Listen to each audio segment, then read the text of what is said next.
আপনাকে কি করে ভালো না বাসি ইয়া রাসূলুল্লাহ।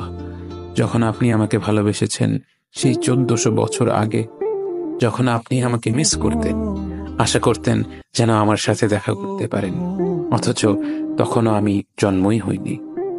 সেদিন সাহাবীরা আপনার চোখে পানি দেখে বলল, ইয়া রাসূলুল্লাহ, আপনি কাঁদছেন কেন?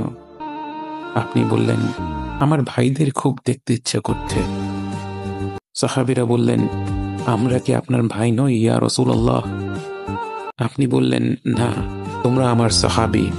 আমার ভাই হলো তারা যারা আমার পরে আসবে এবং আমাকে কখনো না দেখেও তারা আমাকে বিশ্বাস করবে। মৃত্যু শয্যায় শুয়ে আপনার অন্তরে এই চিন্তা ছিল যে আমাদের পরিণতি কি হবে। উম্মতি উম্মতি বলতে বলতে আপনি আপনার রবের নিকট ফিরে গিয়েছেন।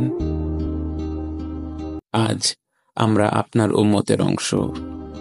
বিশ্বজুড়ে আপাত দৃষ্টিতে আমরা হচ্ছি সবচেয়ে অপদস্থ, নিরুপায়, পরাজিত, লাঞ্ছিত, অথচ বাস্তবে আপনার উম্মতের অংশ হওয়া যে গোটা বিশ্বের সব সম্পদ পাওয়ার চেয়েও মূল্যবান ব্যাপার।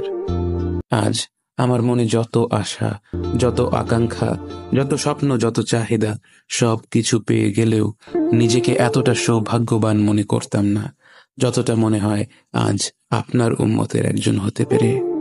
কাল হাসরের ময়দানে যখন গোটা মানব জাতি এক নবী থেকে আর এক নবীর কাছে ছুটে যাবে, আল্লাহ যেন বিচার প্রক্রিয়া শুরু করেন এবং প্রতিটি নবী নাফসি নাফসি বলে মানুষকে ফিরিয়ে দিবে। অবশেষে যখন সবাই আপনার সামনে হাজির হবে এবং আপনি গোটা মানব জাতির প্রতিনিধি হয়ে আল্লাহর সামনে সেজদা করবেন, সেদিন আপনার উম্মতের সদস্য হওয়ার পূর্ণাঙ্গ মর্যাদা প্রকাশ পাবে। ইয়া রাসূলুল্লাহ, আপনাকে কেন এত ভালোবাসি তা তো ভাষায় প্রকাশ করা যাবে না। তবে যতটুকু ভালোবাসা আপনার প্রাপ্য, ততটুকু তো আপনাকে ভালোবাসতে পারি না। কথায় আপনাকে যতটা ভালোবাসি, কাজে তো তেমন করে ভালোবাসতে পারি না। আপনার সুন্নতের অনুসরণ করি ঠিকই, কিন্তু ভিন্ন মতের অনুসারীদের সাথে ঝগড়া না করে থাকতে পারি না। ইবাদতটা নিয়মিত করতে পারলেও এবাদতে আপনার মতো আন্তরিকতা আনতে পারি না। বাহ্যিক বিষয়ে আপনার অনুসরণ করতে পারলেও চারিত্রিক দিক থেকে তো আপনার কাছ থেকে শিক্ষা নিতে পারি না। মুখে আপনার প্রতি সালাওয়াত পেশ করলেও কাজে কর্মে উম্মতে মুহাম্মদ হিসেবে আপনার সম্মানটা রক্ষা করতে পারি না। রাসূলুল্লাহ, হাবিবুল্লাহ, নবী